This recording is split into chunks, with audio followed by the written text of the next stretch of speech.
Hi friends, Krista here. Thank you so much for stopping by Books and Jams. It is halfway through the month of August and I have already read 10 books. So I definitely need to do a mid-month wrap up this month because holy moly, I've been reading like crazy.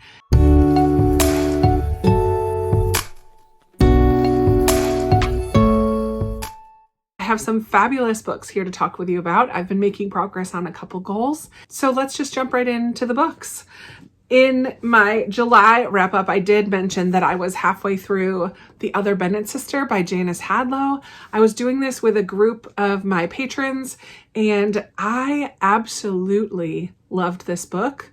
Absolutely. I think I ended up giving it 5 stars. This book tells an imagined story or a backstory for Mary Bennett, who is one of the sisters in Pride and Prejudice, who gets a bad rap in Pride and Prejudice. She's super awkward and focused on the rules of things and doesn't really get a very good painting made of her in Pride and Prejudice. She's a very minor character as well. But in this imagined story of her life, we get a fully fleshed out and wonderful Mary Bennett. I absolutely felt for her, fell in love with her story. The first half of this book really takes scenes from Pride and Prejudice and puts a Mary Bennett spin on them. The story of Pride and Prejudice is not changed except for a few things. It's mainly the same, but we get to see things from a different perspective, Mary's perspective, who does feel a little bit like the odd duck in her family. Her sisters are all beautiful. And in this book, her mom puts such a huge emphasis on beauty that Mary is talked down to and is actually neglected. And actually the mom is quite mean to Mary in this story. I know the mom's focus is 5 daughters, you gotta find them husbands, but she's downright rude and horrible to Mary. And so right off the bat, my emotions were drawn in because I just wanted to give Mary a hug and tell her that she's beautiful and she has gifts and she doesn't need to be so overlooked. And Mary is just constantly trying to earn the respect and love from the rest of her family. And when she doesn't get it, she pulls away and isolates herself. Anyways, in the second half of the story, it goes off the rails. It goes off script, if you will, from the story of Pride and Prejudice, and it goes and tells us what might have happened to Mary Bennett. So I just fell in love with Mary in this novel. I enjoyed reading it with some of my patron friends, and I think it's fantastic. I'm so glad that I read it and loved it. Yay. Next, I will briefly talk about 2 books that I'm going to go over in more detail next week because I read 2 of my 5-star predictions that I made with my Christmas book exchange books. So I did read The Inheritance Games by Jennifer Lynn Barnes. If you like The Westing Game, which is a Newbery winning middle grade mystery novel, this might appeal to you. This one is YA, and we follow this teenager named Avery who very early in the book learns that this older gentleman in Texas left her billions of dollars and his estate. She has to just go live on the estate with the family who didn't get the inheritance for a full year. There are a lot of puzzles and games and brothers, and her life gets intertwined with this family. And it was an interesting read for sure. I will tell you more about it and what I actually thought about it in a video coming very soon. And another one of those 5-star predictions that I read was The Art of Racing in the Rain by Garth Stein. This is a book told from the perspective of a dog who is owned by a car racer. And we follow the story of this family, the race car driver and his wife and their child and this dog through a number of years and some trials and some difficulties. And it's all told through the perspective of the dog. I will share my thoughts on this one as well. This is an older book and has been pretty popular, and I know there's a movie about it. I have not seen the movie, but I will share my specific thoughts on this one as well in that 5-star predictions wrap up. So I have just one more of those to read before next week, so I need to get on that. One of my personal goals for the month of August was to do ARC August, which is to read a number of my NetGalley books and get that percentage up there. I'm pleased to say that I've read 3 so far this month, and my percentage is sitting currently at 44%. I would love to continue to move that up a little bit farther. My goal this year is to increase my NetGalley score. I've already done that, but I kind of have a goal of getting it to 50% or higher. That would be awesome. If I keep making progress like this, I should be able to do that. But I did read 3 books that were on my NetGalley. The first one is Men Are Frogs by Sarah Anna DeWild. I listened to this on audio and it was kind of awful. I know better now when I'm looking for NetGalley books to make sure that I, first of all, don't get a second in a series like this one was, because I did feel like I needed to read the first one. And I knew after reading that first one that I probably wasn't going to like this one because I didn't really care for the first one, which was Fairy Godmothers, Inc.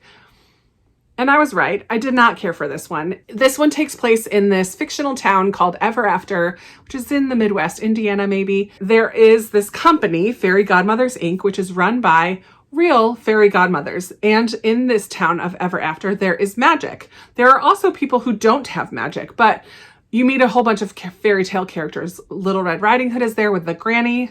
Prince Charming is actually the one who was turned into a frog, and this is mainly his story.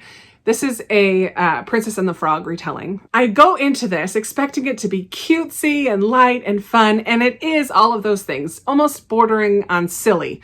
Well, it is silly. However, there's a couple of the fairy godmothers who curse quite a bit, and there is an attempt at having a lot of sexual chemistry between the different characters. I don't think it succeeded in the sexual chemistry, but the language of that sexual chemistry is in here, and it does get a little bit more frisky than I would prefer in a fairy tale retelling, which I just think should remain on the complete sweet side, in my personal opinion. So it does try to be a little bit edgy. I don't think it's successful in that. I did think there were some cute moments, but I thought the dialogue was unrealistic, and it was ultimately just not a favorite of mine, and I gave it 2 stars. It's definitely not a fairy tale retelling series that I would push on people and recommend to them. I will also say that the narrator was not my favorite. She had a voice that I did not really connect with. So that didn't help it at all. Another NetGalley book that I read was TheRehearsals by Annette Christie. This is kind of a Groundhog Day type of story. Megan and Tom are about to be married, and this takes place on the weekend of their wedding, the day of their rehearsal dinner, actually. They're all on this island away from their normal lives, and some kind of tragedy happens in the midst of the rehearsal dinner, and the whole wedding gets called off. Well, then they wake up the next morning and the day has begun again, and they've got to go and experience that day over, and they experience it over and over and over many, many times. And they kind of try different paths and they try different things. They're the only 2 people who know that this day is happening over and over. Nobody else knows. Everything else is the same for them except for the things that they change throughout the day. But then the day starts over fresh and it's the same as it was that first time. Obviously, there are some things they need to work out, and they're trying to figure out what it is that they actually need to work out in order to move on, or are they going to be stuck on this day forever? That is the struggle throughout this book. I thought it was a fun read. I don't think it stood out to me in any way as being one that I'm going to remember for a very long time, but it was a fun read. I did think that their relationship at the very beginning was very unhealthy, toxic even maybe, and they made a whole bunch of very poor decisions along the way. And so I didn't really love either of the main characters, and I really didn't love the melodrama of the whole thing. But I do love a Groundhog Day trope, and so I had fun with the story. And I do like that eventually both characters had to face the truth of their own impact on the other and on the choices that they had been making. I think I ended up giving it 3 stars. Like, it was okay. It was a fun read. I like the trope of Groundhog Day, but I really didn't care for the characters. So that's my thoughts on that one. The third NetGalley book that I read, I received the audiobook for on NetGalley, but I also have gotten it from Book of the Month, and it's The Bodyguard by Catherine Center. This is a newer release, and I loved this. I really loved this book. I love Catherine Center. I've just decided she is an author that I really, really enjoy. So far, I think I've enjoyed all of the books of hers that I've read, and this is my 4th, I want to say. We follow in this one Hannah and Jack. Hannah works for a bodyguard company or a security company, and she often works with high-profile cases as a bodyguard, and she's really good at her job, even though she's rather on the petite side and doesn't look like somebody who could know 13 different ways to kill you. She's very good at her job. She gets a job working for this high-profile actor, Jack, who's happened to be dashingly gorgeous. Jack is headed home to visit his family. His mother is very ill, but Jack has been dealing with a stalker situation. And so he's headed home to his family. He doesn't want them to know all that he's dealing with. He doesn't want his family to know that he has a bodyguard. And so he and Hannah pretend to be dating while he travels home to be with his ill mother. There's a lot of tensions at home as well, things that have happened in the past that Jack is being blamed for. It really dives deep into grief and family. I really appreciated in this one the take that loving others is a way to show yourself love, that allowing yourself to open up and love other people is a way to show yourself love as well. And I really appreciated that it's outward focused and not always just inward focused. I thought that was kind of a cool point that was in here. This really did just have so many positive messages throughout it. I would not classify this as a rom-com. I know Catherine Center's books often look like they're rom-coms, but there are a lot of deeper themes throughout it. But there also were some moments that I did laugh out loud. It was just a thoroughly enjoyable book. And I liked that the love interest, the man Jack, he just was a great guy.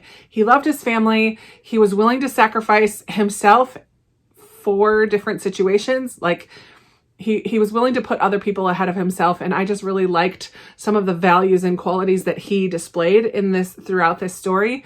So yeah, I really loved this, and I ended up giving it 5 stars. It was so good. I will read anything that she writes. I absolutely love her. I'm so glad I have a couple of her backlists still on my shelves. Just a couple days ago, I picked up the audiobook of The Austen Escape by Catherine Ray. This was a reread for me, but it is one of my goals this year to read all of the Catherine Ray books on my shelves. So I did pick up The Austen Escape. In this one, we deal with estranged friends, Mary and Isabel. And Isabel convinces Mary to go on this escape, this Austen escape in England, where they have this Austen experience and get dressed up in period clothing, and they can adopt one of the Austen characters throughout their time there. Mary agrees to go under a little bit of pressure from her dad, even though her and Isabel's relationship has been a little bit rocky, and we learn a little bit about that throughout the story. Isabel also deals with some pretty severe mental health issues in the midst of this, and Mary has been dealing with a lot of work issues, potentially losing her job, and this consultant at work who is a dreamboat. Mary has a lot of feelings for this guy, but has also closed herself off, and so that gets dealt with as well. So this is another one that has some funny moments, but also has a lot of heart to it as well. And of course, I really enjoy all the Austen references, both in character and in plots, from a bunch of different Austen novels. Jane Austen novels. So yeah, this was a lot of fun for me to read. I think I gave this one 4 stars the first time around, and I think I gave it 4 stars again the second time around. I really just love Catherine Ray and her writing as well. So good. Just this past weekend, we had the BookTube besties and I, who are Sarah's Nightstand, Lindsay's Little Library, and the Curly Reader and I, we hosted our 24-hour reading retreat, which was a blast. It ended up going so well. I just couldn't have been more pleased with everybody who attended and the conversations that we had and the time we had together, the lack of technical difficulties. It just really went so smoothly, and I'm so thankful. And it was so much fun. And I read 3 books during our time together. Most of this one, I did finish it afterwards, but then I completed both of these ones as well. So I will tell you about these 3 books that I read during our retreat.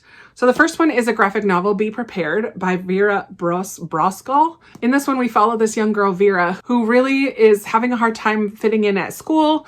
She is Russian, and a lot of her culture and things are making it difficult for her to connect with the other girls at school. And they all go to camp in the summer, and she learns about a Russian camp and begs her mom to let her go. But then things at camp aren't quite what she expected, and she has to make do and figure out ways to possibly have a good time at camp. I really did appreciate learning a lot of different Russian cultural things. There's food, there's different things about the Russian Orthodox Church that are in here.